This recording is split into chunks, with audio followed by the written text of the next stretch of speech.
இந்தியாவின் மணிப்பூர் மாநிலத்திலே தொடர்ச்சியாக பதிவாகி வரும் வன்முறை சம்பவங்களை தடுத்து உயர் பாதுகாப்பை வழங்குமாறு மத்திய அரசு உயர் அதிகாரிகளுக்கு கட்டளை பிறப்பித்திருக்கின்றது. 2023ஆம் ஆண்டு மே மாதம் முதல் தொடர்ச்சியாக மணிப்பூரிலே கலவரம் நிலவி வந்த நிலையிலே மேலும் வன்முறை சம்பவங்கள் இந்த வாரம் அதிகமாக பதிவாகி இருக்கின்றன. மணிப்பூர் மாநிலத்தில் அமைதியை உறுதிப்படுத்த அனைத்து நடவடிக்கைகளையும் எடுக்குமாறு உயர் பாதுகாப்பு அதிகாரிகளுக்கு மத்திய உள்துறை அமைச்சர் அமித்ஷா ஆலோசனை வழங்கியுள்ளார். மணிப்பூர் மாநிலத்திலே குக்கி, நாகா, ஜோ உள்ளிட்ட பழங்குடி மக்கள் 47% வாழ்கின்றார்கள்.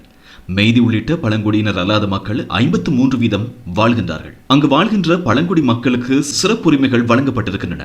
மாநிலத்திலே நிலங்களை வாங்குவதற்கும் இம்மக்களுக்கு மாத்திரமே உரிமை அளிக்கப்பட்டிருக்கிறது. இந்த நிலையில் 50% அதிகமாக மணிப்பூரில் வாழ்கின்ற மெய்தி மக்கள் தங்களை பழங்குடி சமூகத்தினர் பட்டியலில் இணைக்க வேண்டும் என வலியுறுத்தி வந்திருந்தார்கள். மணிப்பூர் சட்டமன்ற தேர்தலின் போது மெய்தி மக்களை பழங்குடியினர் சமூகத்தில் சேர்ப்பதாக பாரதிய ஜனதா கட்சியும் வாக்குறுதி அளித்திருந்தது. தேர்தலுக்கு பின்னர் எதிர்பார்த்தபடி அந்த தேர்தலை வெற்றியிட்டதன் பின்னர் மணிப்பூரிலே வாழ்கின்ற மெய்தி மக்கள் தமது கோரிக்கையை மீண்டும் வலியுறுத்தியிருந்தார்கள். இருந்த போதிலும் அவர்களுக்கான தீர்வு எட்டப்படாத நிலையிலே நீதிமன்றம் வரை அவர்களது வழக்கு தொடரப்பட்டிருந்தது. அதன் பின்னர் இரண்டு தரப்புகளுக்கும் இடையில் வன்முறை சம்பவம் கடந்த 2023 மே மாதம் முதல் ஆரம்பமாகியிருந்தது.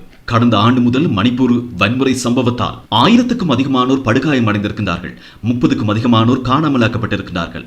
பல பெண்கள் பாலியல் வன்கொடுமைக்கு உள்ளாகியிருந்தார்கள். 5000க்கும் அதிகமான தீ வைப்பு சம்பவங்கள் பதிவாகியிருக்கின்றன. 10,000க்கும் அதிகமான வழக்குகள் பதிவு செய்யப்பட்டிருக்கின்றன. இதில் நூற்றுக்கணக்கானோர் கைது செய்யப்பட்டிருக்கின்றார்கள். 200க்கும் அதிகமானோர் பலியாகி இருக்கின்றனர். சில நாட்களாக அமைதி நிலைமை காணப்பட்டிருந்தாலும் கூட கடந்த வாரம் மணிப்பூரில் ஆயுதமேந்திய கிளர்ச்சியாளர்களால் வன்முறை சம்பவங்கள் அதிகரித்திருந்தன. கடந்த 7ஆம் தேதி ஜிர்பா மாவட்டத்தில் ஆசிரியை ஒருவர் எரித்துக் கொல்லப்பட்டிருந்தார். மெய்தி சமூகத்தைச் சேர்ந்த 6 பேர் குக்கி கிளர்ச்சியாளர்களால் கடத்தப்பட்டிருப்பதாகவும் கடத்தப்பட்டவர்கள் தற்போது கொலை செய்யப்பட்ட நிலையில் சடலமாக மீட்கப்பட்டிருக்கின்றார்கள். இதனைத் தொடர்ந்து மணிப்பூரிலே வன்முறை சம்பவங்கள் அதிகரித்திருக்கின்றன. 2 வயது குழந்தை மற்றும் அரை நிர்வாணமாக அழுகிய நிலையிலே வயதான மூதாட்டி ஒருவரின் உடல் மற்றும் 8 வயது பெண் குழந்தை ஒருவரின் உடல் ஆகியன சடலமாக மீட்கப்பட்டிருக்கின்றன. இதனை அடுத்து மணிப்பூர் முழுவதும் வன்முறை சம்பவங்கள் அதிகரித்திருக்கின்றன. பாரதிய ஜனதா கட்சியினுடைய எம்எல்ஏக்கள், அமைச்சர்களினுடைய வீடுகள் தாக்கப்பட்டுள்ளதுடன் மணிப்பூரில் பதற்ற நிலைமையை கட்டுப்படுத்த மத்திய உள்துறை அமைச்சு நடவடிக்கைகளை மேற்கொண்டு வருகின்றது.